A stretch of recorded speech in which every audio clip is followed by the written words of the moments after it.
ये बताओ कि कब यहाँ जो लोग जल भराव की समस्या से झेल रहे हैं, ये बगल में ही बस्ती है ना, चौहान बस्ती, चौहान पट्टी बगल में ही है ना।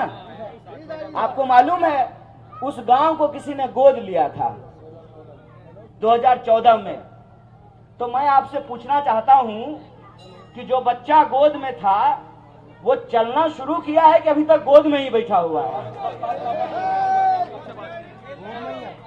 ये जो परिस्थिति है, इस परिस्थिति को बदलने की ताकत आपके हाथ में है। इस परिस्थिति को आप बदल सकते हैं अगर आप इस देश की सत्ता को एक संदेश दें कि साहब 7 सीट में आपने 6 सीट बदल दिए, 6 पर कैंडिडेट बदल दिया, 7वें पर कैंडिडेट क्यों नहीं बदला? क्योंकि आपको यह घमंड है, आपको यह अहंकार है कि इस इलाके की लोगों की हालत नहीं बदलेगी, तब भी जो है हम कुर्सी पे जमे रहेंगे, हमको कुर्सी से कोई बदलने वाला नहीं है। इसीलिए मैं आपके बीच वोट मांगने से पहले ये कहने के लिए आया हूं, वोट देना या नहीं देना आपका अधिकार है, लेकिन अगर पिछले 10 साल से आप जिन समस्याओं से जूझ रहे हैं उनसे अगर आप मुक्ति चाहते हैं, आप चाहते हैं कि हम एक ऐसे विकल्प को चुने जिसने गरीबी किताब में नहीं पढ़ी है। हम बिहार के लोग हैं, हम सपनों को सजाने के लिए, अपना भविष्य बनाने के लिए घर बार छोड़ करके दिल्ली आते हैं। मैं 2009 में उत्तर पूर्वी दिल्ली में जो तिमारपुर विधानसभा है वहां के नेहरू विहार में रहने के लिए आया था कि नौकरी मिलेगी, अच्छा पक्का मकान बनाएंगे, बढ़िया ब्याह शादी होगा, बाल बच्चा होगा, वंश का नाम आगे बढ़ाएंगे। स्थिति ये है कि हमने पढ़ाई लिखाई की, ट्यूशन पढ़ा करके हमने अपनी पढ़ाई की, और जब पीएचडी करने के लिए पहुंचे तो हमने देखा कि धीरे धीरे इस देश का इतिहास और इस देश की संस्कृति को बदलने की कोशिश की जा रही है। मेरा एक सीधा सवाल है आपसे। मेरा नाम कन्हैया है, मिथिला की भूमि पे जन्म हुआ, जो माता जानकी की जन्मभूमि है। आप मुझे बताइए, बड़े बुजुर्ग यहां बैठे हुए हैं, ईश्वर हमारी रक्षा करेंगे कि हम ईश्वर की रक्षा करेंगे? बोलिए, ईश्वर हमारी करेंगे ना? हम तो ईश्वर की रक्षा नहीं करेंगे ना, ईश्वर हमारी रक्षा करेंगे ना। हमारा काम है अपने कर्म पर ध्यान देना, फल देने का काम ईश्वर का है। आजकल कुछ लोग अपना कर्म पे ध्यान नहीं दे रहे हैं और ईश्वर की रक्षा करने का दावा कर रहे हैं। तो मेरा एक सीधा सवाल है, रे भैया, तुमसे ही गली तो बन नहीं रहा है, तुमसे नाला तो बन नहीं रहा है, रोड तो तुमसे बन नहीं रहा है, और तुम ईश्वर बचाने के लिए आए हो। अपनी कुर्सी बचाने के नाम पर लोगों को गुमराह करना बंद करो। और अक्सर यहाँ पत्रकार लोग बैठे हुए हैं, हमसे पूछते हैं कि मनोज तिवारी आपके ऊपर आरोप लगा रहे हैं। हमने कहा, देखिए, हमारे यहाँ एक कहावत कहते हैं कि खाया हुआ शरीर और नहाया हुआ शरीर छुपता नहीं है। आप हमारे ऊपर आरोप लगा रहे हैं, और जो है आपके आरोप को हमने कई बार जवाब दिया है, लेकिन झूठ बोलने वाले लोग, उनकी ऐसी आदत होती है कि वो झूठ बोलते ही हैं। तो अब मैं उनको खुली चुनौती है, तो तुम इस एरिया में रहने वाले लोगों के सवालों का जवाब दो कि 10 साल में तुम्हारे खाते में 28 करोड़ रुपया पहुंच गया, इस एरिया में रहने वाले लोगों के खाते में 15 लाख रुपया क्यों नहीं पहुंचा? इस सवाल का जवाब दो कि देश के गृह मंत्री का बेटा यूपीएससी का एग्जाम दिया था, एसएससी का कंपटीशन दिया था, अरे इसीलिए ना बीसीसीआई का सेक्रेटरी बन गया कि उसके पप्पा गृह मंत्री हैं। गृह मंत्री का बेटा बनेगा बीसीसीआई की सेक्रेटरी, और हमारे बच्चों को नहीं मिलेगी नौकरी। आपको मैं बता दूं कि केंद्र सरकार के अधीन 30 लाख पद खाली हैं, 30 लाख, और कोई भी एग्जाम समय पे नहीं होता है। और एग्जाम जब होता है तो प्रश्न पत्र लीक हो जाता है। पैसा लेकर के नौकरी बांटते हैं। अगर घूस देने का पैसा नहीं है तो गरीब जो है अपने बच्चों को पढ़ा नहीं सकता है, अपने बच्चों को नौकरी नहीं दिला सकता है। और आप सब लोगों को सुन करके दुख होगा कि एक घंटे में 2 नौजवान हमारे देश में आत्महत्या कर रहे हैं। एक घंटे में 2 किसान हमारे देश में आत्महत्या कर रहे हैं, और कहते हैं कि हम तीसरी सबसे बड़ी अर्थव्यवस्था बन गए हैं। बहुत बधाई आपको, लेकिन ये बताइए कि अगर हम तीसरी सबसे बड़ी अर्थव्यवस्था बन गए हैं तो वो 80 करोड़ लोग कौन हैं जिनको लाइन में लग करके 5 किलो अनाज लेना पड़ता है? वो लोग कौन हैं? मैं कहता हूं कि नई दिल्ली में रहने वाले बड़े बड़े लोग, मेट्रो भी अब आता है इस एरिया में। एक बार मेट्रो लेकर के ई रिक्शा पकड़ करके आइए उत्तर पूर्वी दिल्ली और देखिए ये है भारत की जनता किस हालत में रह रही है। अपने खून पसीने की कमाई से अपना परिवार चलाते हैं, फल बेचते हैं, दुकान चलाते हैं, नौकरी करते हैं, बिजनेस करते हैं। हालत ये हो गई है कि जो 400 का सिलेंडर मिलता था वो 1200 रुपए में मिलता है। बोलिए मिल रहा है कि नहीं मिल रहा है? जो सोना 35,000 रुपए तोला मिल रहा था 73,000 रुपए तोला मिल रहा है। जो दवाई 5 रुपए में मिलती थी वो 15 रुपए में मिल रही है। जो जूता 100 रुपए में मिलता था वो 1000 रुपए में मिल रहा है। जो तेल 60 रुपए किलो मिलता था 200 रुपए किलो मिल रहा है। जो पेट्रोल 50 रुपए लीटर मिलता था 100 रुपये लीटर मिल रहा है। महंगाई इस देश के आम लोगों की जान निकाल रही है। सब कुछ महंगा होता जा रहा है। शिक्षा महंगी हो रही है, दवाई महंगा हो रहा है, इलाज महंगा हो रहा है। इसकी जिम्मेवारी कौन लेगा? हम क्यों सरकार चुनते हैं? हम सरकार इसलिए चुनते हैं कि हम सरकार को टैक्स देते हैं, सरकार बदले में हमारी सड़कें बनाए, हमारे लिए बिजली की व्यवस्था करे, हमारे लिए पानी की व्यवस्था करे, हमारे बच्चों के लिए शिक्षा की व्यवस्था करे, हमारा बच्चा जो पढ़ लिख लिया है उसके लिए रोजगार की व्यवस्था करे, महिलाओं की सुरक्षा करे और भेदभाव नहीं करे। हमारी क्या गलती है? यमुना के उस पार रहने वाले लोग भी भारत के लोग हैं और यमुना के इस पार रहने वाले लोग भी भारत के लोग हैं। यमुना के उस पार भी रहने वाले दिल्ली के लोग हैं, यमुना के इस पार रहने वाले भी दिल्ली के लोग हैं। हमारी क्या गलती है? हमारी क्या गलती है कि हमको पानी नहीं मिल रही? हमारी क्या गलती है कि हमको बिजली नहीं मिल रही? हमारी क्या गलती है कि हमारा गली नहीं बन रहा? हमारी क्या गलती है कि हमारा नाला नहीं बन रहा? इसकी जिम्मेवारी कौन लेगा? इसीलिए हमारे देश को आजादी दिलाने वाले हमारे महामानवों ने सोचा कि इस देश को अगर रास्ते पर रखना है, लोकतंत्र को अगर बचा करके रखना है, तो लोकतंत्र की ताकत लोगों के हाथ में देना पड़ेगा। और लोगों के हाथ में वो ताकत है वोट का अधिकार। और वोट का अधिकार ऐसा है, साहब इंस्पेक्टर साहब, आपका भी वोट एक और कमिश्नर का भी वोट एक होता है ना। ऑफिस में दोनों बराबर नहीं होते हैं, लेकिन आपका भी वोट एक और कमिश्नर का वोट भी एक होता है। हेलीकॉप्टर पर उड़ने वाले का भी वोट एक होता है और साइकिल पर चलने वाले का भी वोट एक होता है। फॉर्च्यूनर पर चलने वाले का भी वोट एक होता है और ई रिक्शा पर चलने वाले का भी वोट एक होता है। यह है संविधान की ताकत। इस संविधान की ताकत को हमको समझना पड़ेगा। हमको समझना पड़ेगा कि राजनीति लोगों की भलाई के लिए होनी चाहिए, चुनाव लोगों की भलाई के लिए होना चाहिए और चुनाव का मुद्दा लोगों का मुद्दा होना चाहिए। क्या है उत्तर पूर्वी दिल्ली के लोगों का मुद्दा? उत्तर पूर्वी दिल्ली का मुद्दा यह है कि आप कहीं चले जाइए, आप बुरारी से शुरू कीजिए, बुरारी जाइए, तिमारपुर जाइए, करावल नगर आइए, गोंडा जाइए, मुस्तफाबाद जाइए, सीमापुरी जाइए, सीलमपुर जाइए, रोहतास नगर जाइए, आप कहीं चले जाइए, कोई ऐसा एरिया नहीं है जहां के लोग जाम से परेशान नहीं है, कोई ऐसा एरिया नहीं है जहां के लोग पानी नहीं मिल रहा है इससे परेशान नहीं है, कोई ऐसा एरिया नहीं है जहां लोग कानून व्यवस्था की समस्याओं से परेशान नहीं है।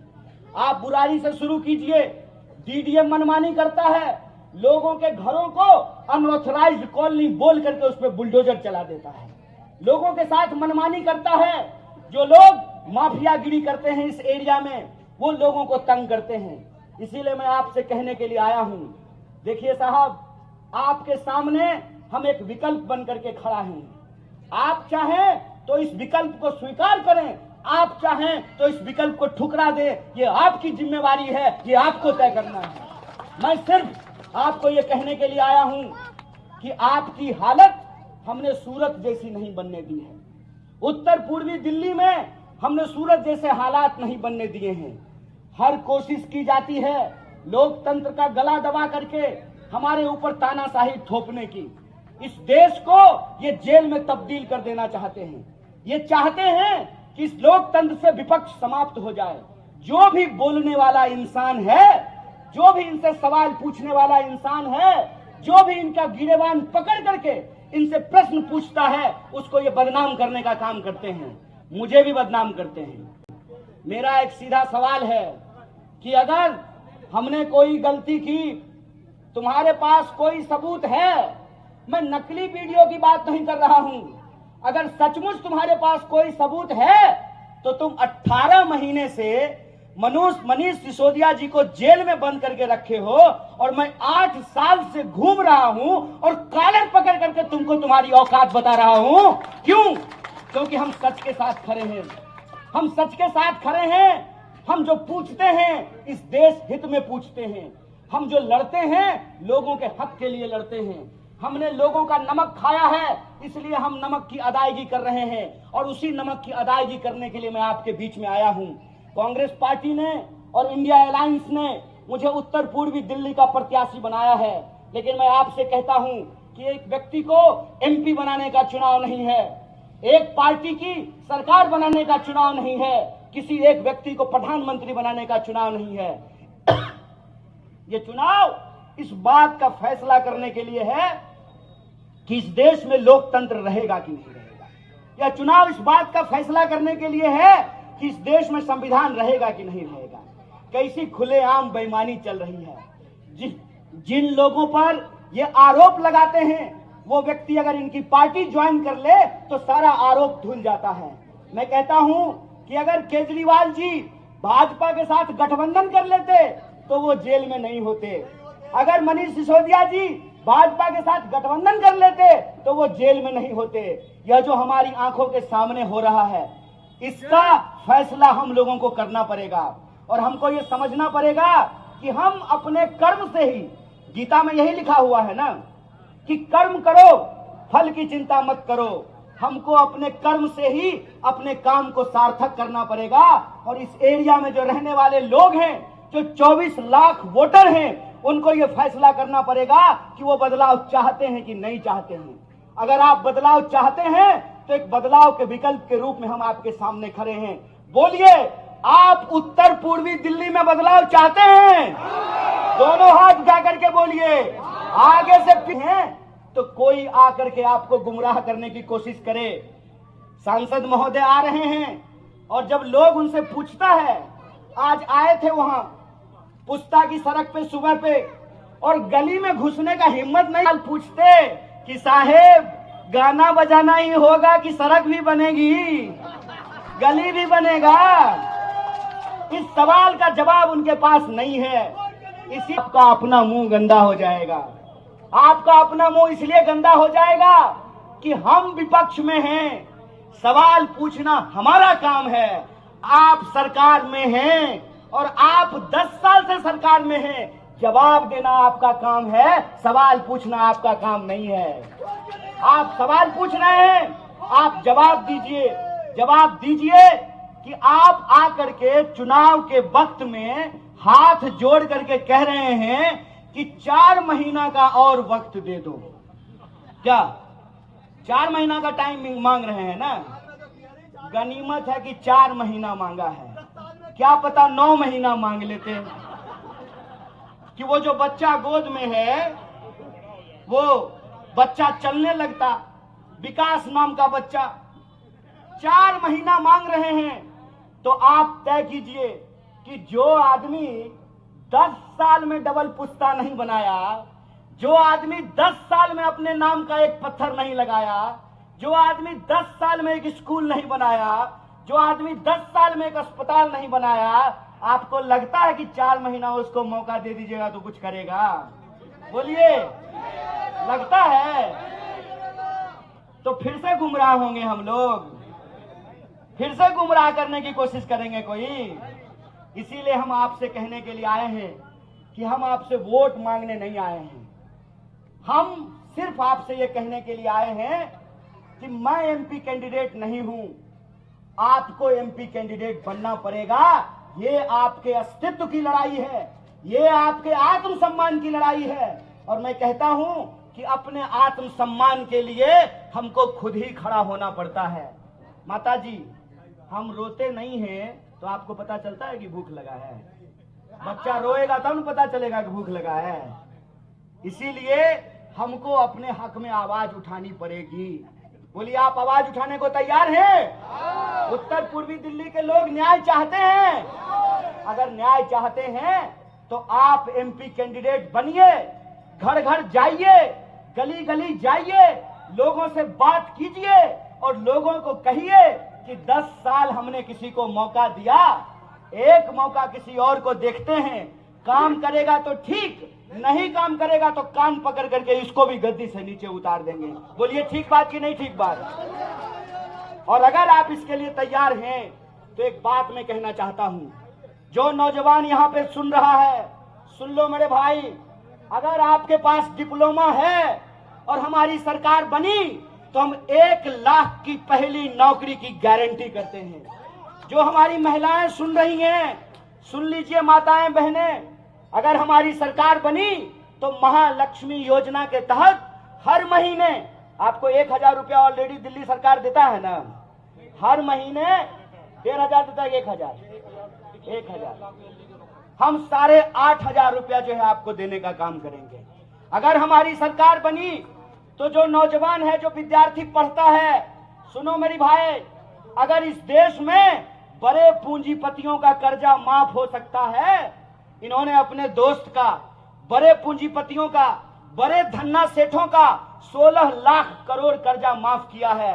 हम कहते हैं कि अगर इस देश में बड़े धन्ना सेठों का कर्जा माफ हो सकता है तो आपको किसानों का कर्जा भी माफ करना पड़ेगा, आपको विद्यार्थियों का कर्जा भी माफ करना पड़ेगा। जो विद्यार्थी लोन लेकर के पढ़ाई किया है उस तमाम लोन को हम जीरो करेंगे, उसका कर्जा माफ करेंगे।